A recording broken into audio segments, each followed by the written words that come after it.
আসসালামু আলাইকুম। আজকে আমি সপ্তম শ্রেণীর অঙ্ক বইয়ের 103 নম্বর পৃষ্ঠার অঙ্ক সমস্যা সমাধান করব। আগের ভিডিওতে আমি 1, 2, 3 সমস্যা সমাধান করে দিয়েছি। আজকে 4, 5, 6, 7 সমস্যা সমাধান করব।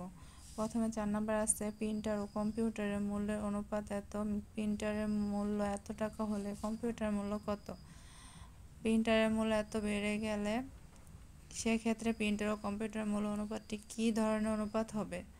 তা আমরা দেখতে পাচ্ছি অঙ্কটা দুই ভাগে করা আছে, একভাবে হবে না, দুইভাবে অঙ্কের সমস্যার সমাধান করতে হবে।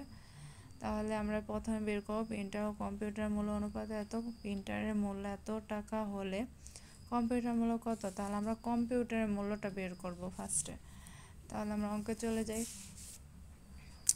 তো আছে এখানে প্রিন্টারের মূল্য অনুপাত কম্পিউটার মূল্য আমরা সাজিয়ে নিয়েছি সমান সমান 4:5। তাহলে বা প্রিন্টারের মূল্য কম্পিউটারের মূল্য সমান সমান আমরা জানি দশমিক অনুপাতের অঙ্ক ভগ্নাংশ আকারে ভাগ হয়ে যায়। তো আমরা এই জায়গায় ব্যস্তকরণ করে নিব, উল্টে দিব, নিচেরটা উপরে যাবে, উপরেরটা নিচে যাবে। তাহলে আমরা করে নিলাম। তো কম্পিউটারের মূল্য আমরা এই সাইডে রেখে প্রিন্টারের মূল্যটা আমরা ডান সাইডে নিয়ে যাব। তাহলে ভাগ অবস্থায় আছে, এই সাইডে আসলে গুণ অবস্থায় হবে।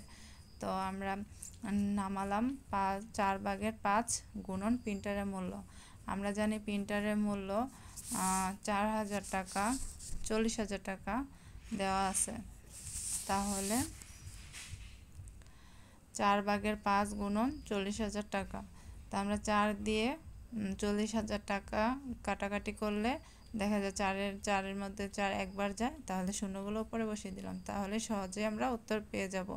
তারপর 5-এর সাথে 10,000 গুণ করলে বের হয় 50,000 টাকা। তাহলে কম্পিউটারের মূল্য আমরা পেলাম 50,000 টাকা।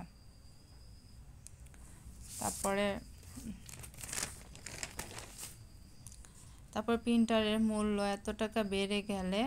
এত বেড়ে গেলে সেক্ষেত্রে প্রিন্টার ও কম্পিউটার মূল্য অনুপাতটি কী ধরনের অনুপাত হবে? তাহলে আমরা চলো দেখি। তো অঙ্কের মধ্যে আছে 25% বৃদ্ধিতে। তাহলে মূল্য 100%-এর অঙ্ক আমরা জানি 100 হয়, 100 করতে হয়। তাহলে 100 টাকা হলে বৃদ্ধির পর হবে 100 গুণন 25 টাকা। তাহলে অতএব মূল্য 1 টাকা হলে বৃদ্ধির পর হবে, আমরা গুণ করে নিয়েছি, 100 সাথে 25 গুণ করলে 125 টাকা হয়। তাহলে 125 উপরে আর নিচে 100 চলে যাবে। অতএব 40,000 টাকা হলে বৃদ্ধির পর আমরা জানি এই জায়গার 40,000 এ উপরে চলে যাবে।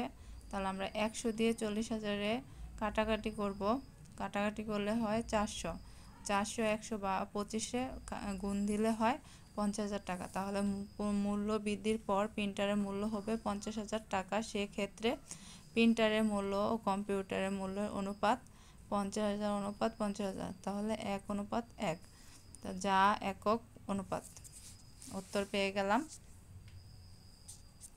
তো আমরা 5 নম্বর অঙ্কে চলে যাই।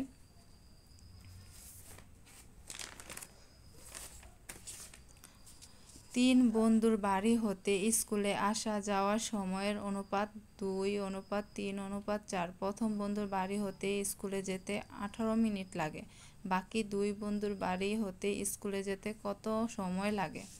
তাহলে দুই বন্ধুর কত সময় লাগে বের করব। চলো আমরা অঙ্কে চলে যাই। 5 নম্বর। তাহলে মনে করি প্রথম বন্ধুর সময় লাগে 2 ক, মনে করে আমরা ধরে নিয়েছি 2 ক। দ্বিতীয় বন্ধুর সময় লাগে 3 ক, তৃতীয় বন্ধুর সময় লাগে 4 ক। তাহলে প্রশ্ন মতে আমরা প্রথমে কি 2 ক সমান সমান 18 মিনিট লাগে, আমরা বইয়ের মধ্যে আছে 18 মিনিট। তাহলে 2 ক সমান সমান 18 মিনিট। তো ক এই সাইডে রেখে 2 এই সাইডে নিয়ে আসলে ভাগ হয়ে যাবে। তো 2/18 আমরা ভাগ করলে পাই 9। তো দ্বিতীয় বন্ধু সময় লাগবে, আমরা এই 3 ক এর সাথে এই 9 ক গুণ দিব, 9 গুণ দিব। তাহলে 3 × 27, তাহলে 27 মিনিট লাগে। আর তৃতীয় বন্ধু সময় লাগবে এই 4 ক যে 4 নিব, 4-এর সাথে 9 গুণ দিলে হয় 4 × 36, তাহলে আমরা উত্তর পেয়ে গেলাম 27 মিনিট এবং 36 মিনিট। বন্ধুদের সময় লাগে 27 মিনিট ও 36 মিনিট।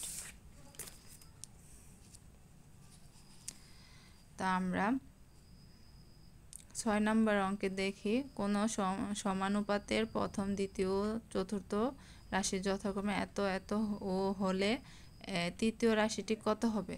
আমরা তৃতীয় রাশি বের করব। তো দেওয়া আছে প্রথম রাশি 9, দ্বিতীয় রাশি 18 এবং চতুর্থ রাশি 12। তা আমরা জানি প্রথম রাশি গুণন চতুর্থ রাশি সমান সমান দ্বিতীয় রাশি গুণন তৃতীয় রাশি। তো প্রথম রাশি হলো 9, চতুর্থ রাশি হলো 20। তাহলে আমরা গুণ না করে এই গুণের চিহ্ন গুণ, চতুর্থ রাশি 20, 20 সমান সমান দ্বিতীয় রাশি 18 গুণন তৃতীয় রাশি। তৃতীয় রাশি নাই, তো তৃতীয় রাশি যা আছে তাই হবে। তাহলে 9-এর সাথে 18 আমরা এই সাইডে নিয়ে আসবো, 18 গুণন তৃতীয় রাশি, আর 9 গুণন 20 এই সাইডে নিয়ে আসবো। তারপর আমরা তৃতীয় রাশিটা এই সাইডে রেখে সমান সমান দিয়ে 9 গুণন 20 রাখবো, আর 18 এই জায়গায় ভাগ অবস্থায় চলে আসবে। তাহলে আমরা 9-এর নামটা 8-এর মধ্যে কাটাকাটি করলে 2বার যায়, আর 2 দিয়ে 20-এর মধ্যে কাটাকাটি করলে 10 হয়। তাহলে আমরা পেয়ে গেলাম তৃতীয় রাশিটি 10। তা পরবর্তী অঙ্কে যাই, 7 নম্বর অঙ্কে। রান্নার কাছে 4টি পেন্সিল এবং 5টি কলম রয়েছে, অপর দিকে সজীবের কাছে 10টি কলম রয়েছে। এখন যদি রান্না ও সজীবের পেন্সিল কলমের অনুপাত সমানুপাত হয়, তাহলে সজীবের কাছে কতটি পেন্সিল রয়েছে। তাহলে আমরা কি দেখতে পাচ্ছি, রান্নার কাছে 4টি পেন্সিল এবং 5টি কলম রয়েছে, অপরদিকে সজীবের কাছে 10টি কলম রয়েছে। এখন যদি রানা ও সজীবের পেন্সিলের কলমের অনুপাত বের করতে বলছে। দেখো বন্ধুরা, এই জায়গায় কি রানার কাছে 4টি পেন্সিল এবং 5টি কলম রয়েছে, এই জায়গায় 2 জনের কলম পেন্সিল বের করতে, অনুপাত বের করতে বলছে। তাহলে এই জায়গায় সজীবের শুধু কলম দেখাচ্ছে, তো পেন্সিল নাই। তাহলে আমরা ওই পেন্সিলটাকে ধরে নিব।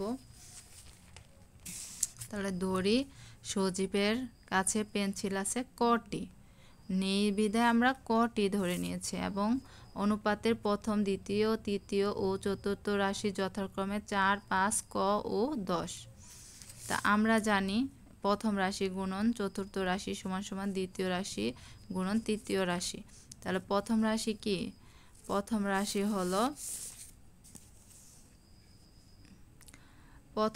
হলো 4, তাহলে গুণন 4, আর চতুর্থ রাশি হবে 10 গুণন সমান সমান দ্বিতীয় রাশি হবে 5 গুণন তৃতীয় রাশি নেই, তো বিধা আমরা ক ধরেছি, এই ক। তাহলে বা এই 5 গুণন ক আমরা এই সাইডে নিয়ে আসবো, আর 4 গুণন 10 বাম সাইডে ডান সাইডে নিয়ে আসবো। তাহলে কটা রেখে দিলাম, সমান সমান 4 গুণন 10 ভাগ 5। তো 5-এর নামটা 10-এর মধ্যে 2বার যায়, তাহলে 4 দিয়ে 2 গুণ দিলে হয় 8। তাহলে অতএব ক সমান সমান 8। তাহলে আমরা পেয়ে গেলাম তৃতীয় রাশিটি হলো সজীবের ও রানার ও সজীবের অনুপাতের, পেয়ে গেলাম 8 পেন্সিল রয়েছে। সবাই আমার চ্যানেলটি সাবস্ক্রাইব করবেন, পাশে থাকবেন, আর কমেন্টে বলবেন কোন কোন অঙ্ক আপনাদের চাই।